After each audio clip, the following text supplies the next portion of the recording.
We just interviewed someone previously who was talking about the export of U.S. fueled, hate-fueled extremism. That raises the question, the hate-fueled extremism that we are seeing in Europe and other parts of the country, is it being exported from the U.S. or is it homegrown? I think it's more complex than that, because we see these ideologies of hatred being developed in different parts of the world, being traveling to other continents and being shaped by what meets them there and traveling back. Like we had European anti-Semitism and the National Socialism developed in Europe, being imported into the United States, being mixed up with racist ideologies, Ku Klux Klan thinking, anti-government ideology, into this idea about the Zionist occupation government, being re-exported back into Europe and being adopted by Nazi skinhead groups in Europe. And the skinhead style started in England and was exported to other parts of the world, including the United States. So this traveling of extremist ideas is going on all the time. We have now this notion about the Great Replacement, which started in France and have been adopted by extremists in New Zealand, in the United States, and all over the world. So these ideas origin in different places and travel and get mixed up with other varieties. So it morphs, it changes forms. Yeah.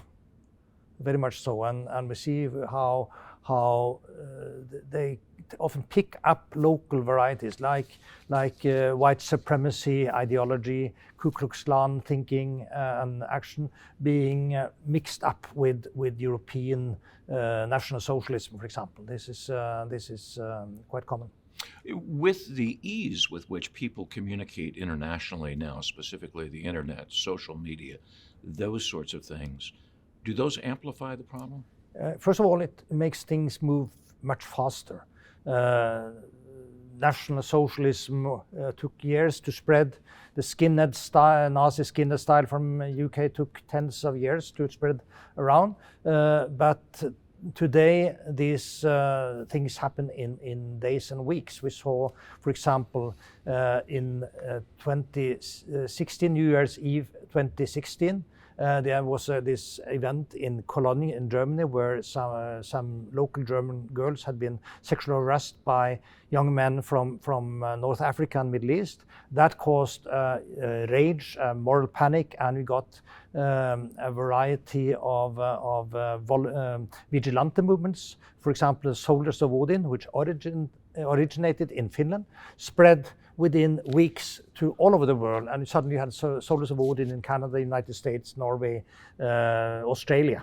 This took weeks, and that would not have happened back in the 1920s. So given the two things that you're talking about, given that speed of spread, given its morphing, almost like the coronavirus and the variants that arise during the pandemic, given those two elements, doesn't that make a fix that much harder to find? Yeah, it is partly because much of this takes place not any more in the streets where they can be easily seen, but rather on the internet where people get radicalized online. They take part in these kind of discussion groups with people from all over the world, and they are not seen, they are not observed by anyone in the local community where they live. And suddenly some of them pop up and carry out horrible attacks. And they are difficult to detect in advance, and it's difficult to know who is responsible for intervening towards these people. Is it the local police? Is it the national police? Is it international security organization? That is problematic. Given all of that, given what you're talking about, how important is it that a conference like this is global in nature? I think it's very important because the issue is global, and the networks are global, and the threats are global. So we need to share knowledge, update ourselves on the latest in research and in trends. in order to be prepared for the threat tomorrow and not for the threat last year. So that is important. And now, fortunately, we are able to meet to a large extent in person, which I think is also important for the exchange of ideas, and the informal nature of this event is very important. What is the single most important message that you would like to leave with this summit? Well, there are many issues I think are important, but I think collaboration is one that we need. Both collaboration between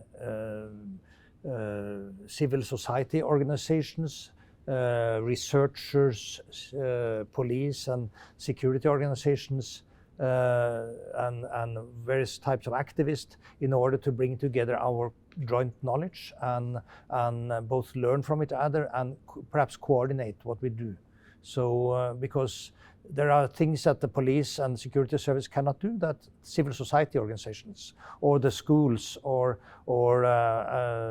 churches and synagogues and mosques can do that the public institution cannot do. So that is why we need to collaborate. You seem to be saying it cries out for multifaceted response. From a what? For multifaceted, for Yeah. many different groups to respond and address. Yeah, I'm going to speak tomorrow on interagency collaboration in the Nordic countries, where we look at how do various public institutions collaborate, the police, social services, health institutions and schools, for example. Let me ask you this question. How do the anti-hate, anti-extremist groups in Europe, what is their reaction to the uprising in the hate-fueled extremism that we see in the States? Well, they are worried and concerned. We know that what happens in the US is affecting us quite directly, that people and groups in Europe are inspired and by things I see that happens here. And that movement goes both ways. So it's really, this process is transnational. And that's also why the response has to be transnational.